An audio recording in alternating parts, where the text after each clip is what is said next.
балалар, қайырлы күн достар. Бүгінгі күн міне сәттілікке толсын. Біздің алар асулар, кілең биіктер болсын.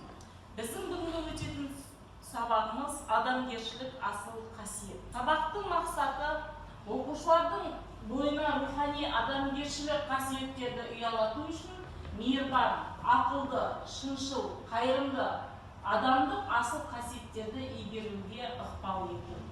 Ал балалар, біз қазір бәріміз шаттық шеңберін құрып, өзіміздің бойымыздағы жақсы қасиеттерді атап шығарайық. Қандаймын?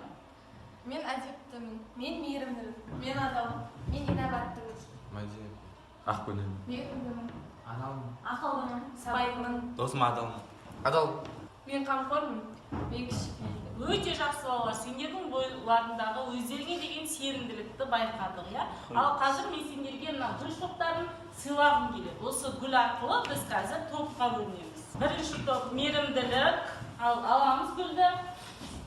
Осы бүгінгі сынып сағаты төмендегідей тәрбиелік қызметті атқарады. Болжамдылық, бағыттаушылық, ағартушылық, қалыптастырушылық. Біздің қазіргі бірінші тапсырмамыз болжамдылық. 1 минуттық әңгіме әдісі бойынша суретпен жұмыс. Осы суреттердегі көрсетілген суретке қарай отырып, біз әңгіме айтамыз және осыған сәйкес мақал мәтел айтып шығамыз. Біздің топ әдептілік топ. Бізге берілген суреттен біз мынандай мақалда алдық. Әдептілік белгісі иіліп сәлем бергені. Кішкентай баланың үлкенге құрметін, ізетін көрсетіп отыр. Берілген суретте жақсылық еткен алғыс алады деген мақал сәйкес келеді. Бұл суретте көріп отырғанымыздай үлкен қарияға кішкентай бала жолын көрсетіп жатыр. Кез келген адам болсын жақсылық жасай білу керек. Бізге берілген суретте үлкенге құрмет, кішіге ізет мақалы сәйкес келіп тұр.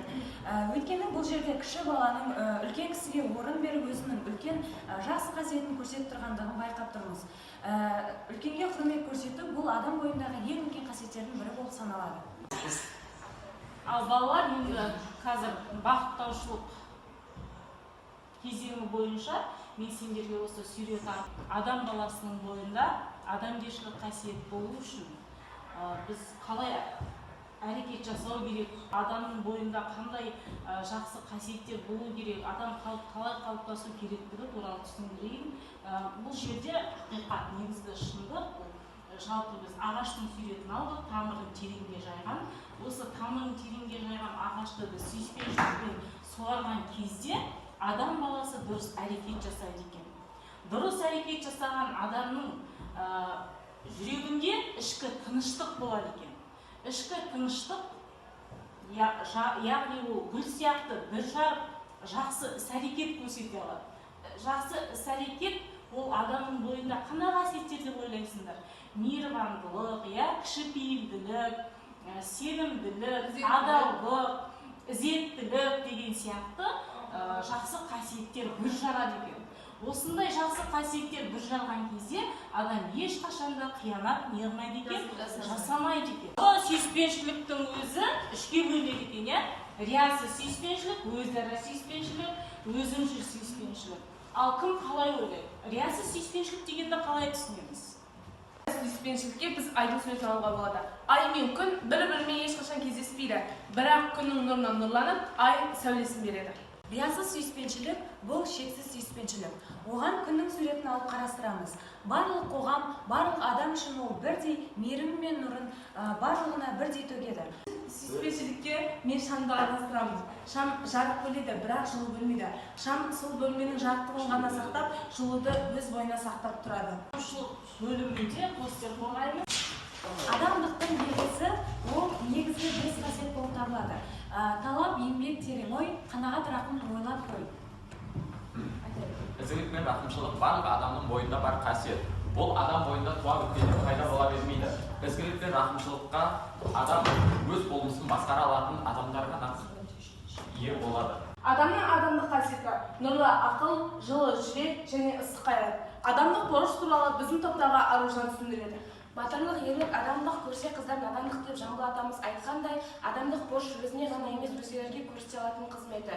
Сондай адамдар болады, өздерінің адал ісімен, харакетімен көріне біледі. Ондай адамдардың өмір сүру кеңістігі өзгелерге қызмет ету. Рахмет, Аружан. Біз түрге бөлеміз: өсек, өтірік, еріншек бүйген мал шашпақ. Өсекші, олар өтірікші, бірді бірге айдап салатын арам пиғылды адамдар. Олар сондай жағымсыз адамдардың қатарына кіреді. Ал балалар, жалпы адамгершілік ең жоғарғы қасиет. Біз қазір тастаймын және сатып аламын әдісі арқылы әрқайсымыздың, әр адамның бойында жақсы және жаман қасиет болады.